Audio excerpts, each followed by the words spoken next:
Hey guys, I've been thinking about doing a video for a while now actually, but I never really knew where to start, and a book I'm reading at the moment actually just kind of encouraged me to get off my arse and do it, so that's why I'm here today. I guess what motivated me to do this particular video was talk about Trinity College's dropping 40 places in the rankings on one of the two major scales that universities are measured on this week.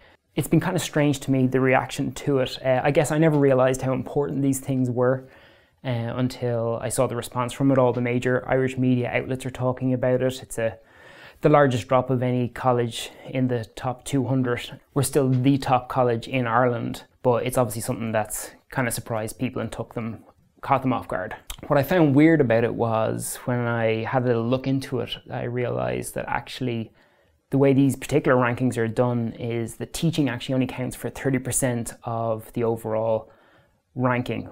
I don't think anyone who's actually looking at the rankings when they're thinking about going to college is taking into account the fact that these may be based on a load of different metrics. I think they're presuming it is a reflection on the quality of education you're going to get there, which is just not the case. To give you the most basic version of it, it's actually 30% for teaching, 30% for research, and 30% for citations. I'm not even going to bore you with how or why they break those things down. You can look into it if you're particularly interested.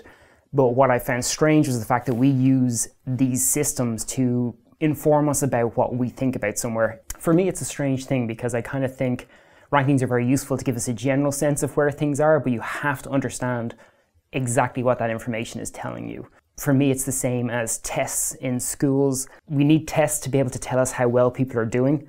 But as soon as you create them, then people start to change their process of teaching to try and achieve the particular statistics that the test is examining. And that just can't be a good way to teach. And it can't be a good way to measure any company, whether it's in the private sector or the public sector. It's that strange thing of when TV Guide came out initially in America with all the networks. It started off as a way to try and help people understand, with all this TV out there, what might be worth watching.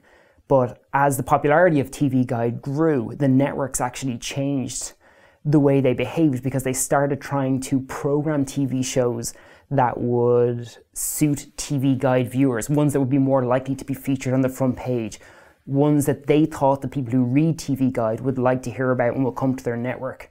So without meaning to, TV Guide actually changed television.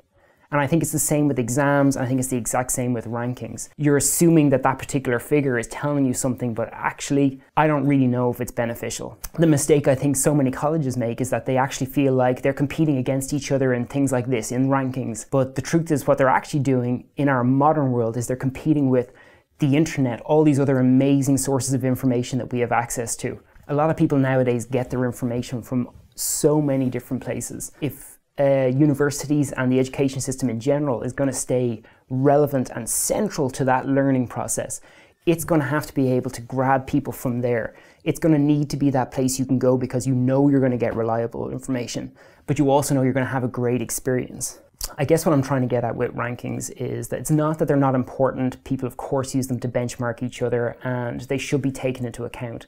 But the same way when you see a list of a top 10 of anything, I would say have a close look at it, of course take it on board, but always try and figure out exactly what is the guiding principles behind it, and do you particularly agree with that? Because just because something isn't necessarily the greatest of all time according to most people, doesn't mean it won't be the greatest thing for you.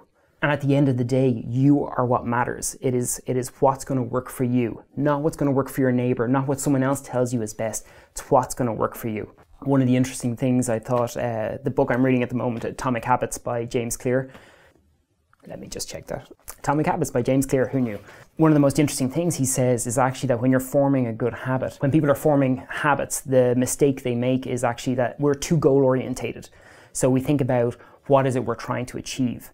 So for example, if someone is out of shape and they decide they want to run a marathon, that's goal-based. You don't just run a marathon, there's many steps in between. So actually what you want to become is a runner. And by being a runner, you'll be able to do races, and then eventually you should be able to do a marathon. For me, it's the same thing with colleges and rankings. I actually think it would be a negative for colleges to change the way they work to try and just rejig the rankings number so it looks better on paper, but actually you're not building a system that's going to work. Really what you want to do is you want to go back to the grassroots levels of seeing how can we actually improve the way that this system works, improve the way we teach and educate people, improve the approaches we take to our research and how well we express that to people, how well we communicate that online. And from there, I think that will feed through and the rankings will improve.